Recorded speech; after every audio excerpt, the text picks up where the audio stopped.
میں خود رائیونڈ گیا اور مولانا خورشید صاحب دامت برکاتہم کو ملا، تو میں نے حضرت سے کہا فضائل صدقات لائیں، وہ لائے۔ میں نے فضائل صدقات کی عبارت نکالی، میں نے کہا حضرت اس عبارت پر غیر مقلدین کا اعتراض ہے اور اس بنیاد پر مولانا گنگوہی کو اور سارے تبلیغ والوں کو مشرک کہتے ہیں۔ مکاتب رشیدیہ میں عبارت اور ہے۔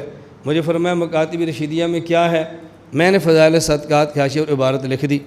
میں آئندہ سال جب گیا تو مجھے مولانا خورشید صاحب نے فضائل صدقات دکھائی، مجھے فرمایا اللہ آپ کو خوشیاں عطا فرمائے، جو اصل عبارت آپ نے بتائی تھی ہم نے فضائل صدقات میں وہ چھاپ دی ہے، اب آپ نئے فضائل صدقات دیکھیں گے تو اس میں وہ عبارت ہے جو میں نے مکاتب رشیدیہ کی بتائی ہے، اب موجودہ عبارت پر اعتراض نہیں ہوتا۔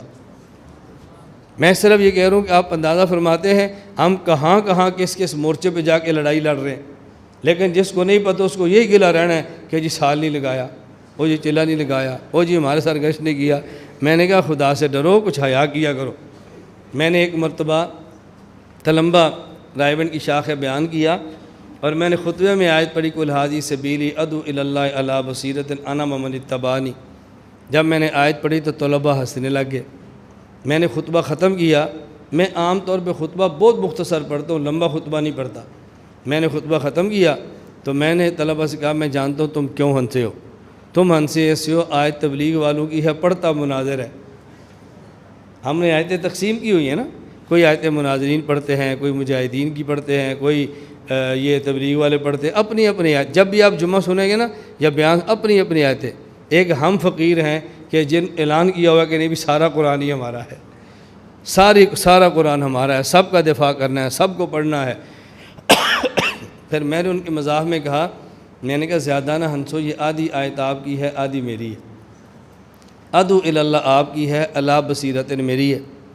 تمہیں نہ یقین آئے تو ہر مہینے میں 3 دن تم لگاتے ہو اور ہر ماہانہ 3 دن پر دلیل کیا ہے یہ تمہارے پاس نہیں، یہ میں دیتا ہوں۔ طلباء تھے، میں نے کہا ماہانہ سے روزے پر اگر تمہارے پاس دلیل ہے تو پیش کر دو۔ انہوں نے کہا جی نہیں ہے۔ میں نے کہا پھر میں پیش کر دیتا ہوں۔ تو ادعو الی اللہ آپ نے کر لیا، اللہ بصیرت میں نے کر دیا۔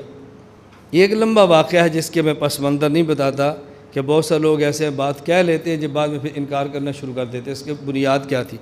میں صرف واقعہ سنا دیتا ہوں۔ کراچی میں ایک تبلیغی تھا، 14 سال تب تبلیغ کا کام کرتا رہا اور بالآخر تبلیغ کو چھوڑ دیا اور ڈیفنس کے ایک مسئلے میں اس کے مقابلے میں حلقہ لگانا شروع کر دیا۔ مجھے کس نے کہا چھوڑیں ان ساری باتوں کو، خیر میں کسی کہنے پر اس مسجد میں گیا اور وہاں جا کر میں نے ان سے بات کی۔ میں نے کہا بھی آپ کا کیا اشکال ہے؟ اس نے کہا یہ ماہانہ 3 دن لگاتے ہیں اور یہ کہتے ہیں کہ یہ شرعی عمل ہے۔ تو شرعی عمل تو شریعت سے ثابت ہوتا ہے، تو ماہانہ سے روزہ اگر شرعی عمل اس پہ کیا دلیل ہے؟ میں نے کہا اس پہ دلیل قرآن کریم ہے، صحیح بخاری ہے اور صحیح مسلم ہے۔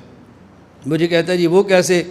میں نے کہا نبی کریم صلی اللہ علیہ وسلم جب عرش پہ تشریف لے گئے اللہ نے 50 نمازیں دیں اور آخر میں راستے موسیٰ علیہ السلام ملے تو اللہ نے کیا دیا؟ فرمایا 50 کا میرا تجربہ ہے، 50 نہیں پڑھیں گے کم کرا لو۔ آپ نے درخواست دی تو کم ہو گئی، 45 40 35 30 25 20 15 10 اور آخر میں 5 رہ گئی۔ حضرت موسیٰ علیہ السلام نے عرض کیا یہ 5 بھی نہیں پڑھیں گے اور کم کرا لیں۔ تو رسول اکرم صلی اللہ علیہ وسلم نے فرمایا میں سمجھانے کے لیے الفاظ استعمال کر رہا ہوں، اب میں اس سے کم اللہ سے کیا کہوں کہ 5 بھی کم کر دیں؟ تو وہی آ گئی جو صحیح بخاری میں ہے کہ آپ 5 پڑھیں گے، آپ کی امت 5 پڑھے گی لیکن اجر ہم 50 کا دیں گے۔ اور صحیح مسلم میں روایت موجود ہے کہ جو شخص رمضان کے روزے رکھے اور پھر 6 شوال کے روزے رکھے کان کصیام الدہر کلہ، یہ ایسے ہے کہ جیسے اس آدمی نے پورے سال کے روزے رکھے، جیسے پورے سال کسی نے روزہ رکھ لیا ہے۔ وہ کیسے؟ پورے سال کا کیسے؟ رمضان کا روزہ رکھا اور 6 شوال کے، یہ پورے سال کے روزے ہیں۔ 5 نمازیں پڑھی، اجر 50 کا۔ یہ کیوں ہے؟ قرآن کریم میں ہے کہ من جاء بالحسنۃ فلہ عشر امثالھا، کہ جس شخص نے ایک نیک عمل کیا اللہ اس کو کم از کم 10 کا اجر دیتے ہیں۔ تو 5 نمازیں پڑھی 50 کا اجر مل گیا۔ ایک رمضان کا مہینہ تو 10 مہینوں کا، 6 شوال کا ہو گیا تو پھر 2 مہینے بن گئے۔ 6 شوال کے ہو گئے تو 10 سے ضرب دے کتنے بڑھیں گے؟ 60، 2 مہینے ہو گئے نا، تو پورے سال کا اجر مل گیا۔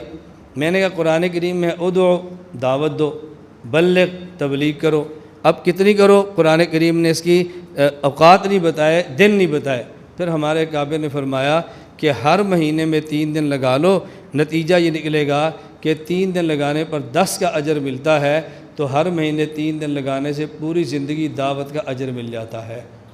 میں نے کہ اس بنیاد پہ ماہانہ سروزہ ہے، اور یہی وجہ ہے ماہانہ سروزہ علماء کے لیے نہیں ہے، ماہانہ سروزہ دینی مدارس کے طلباء کے لیے نہیں ہے، کیونکہ یہ تو 24 گھنٹے لگے ہوئے ہیں۔ تو جو علماء اور طلباء، مؤذن، قاری، امام نہیں ہیں، یہ ان کے لیے کہ ماہانہ 3 دن لگائیں۔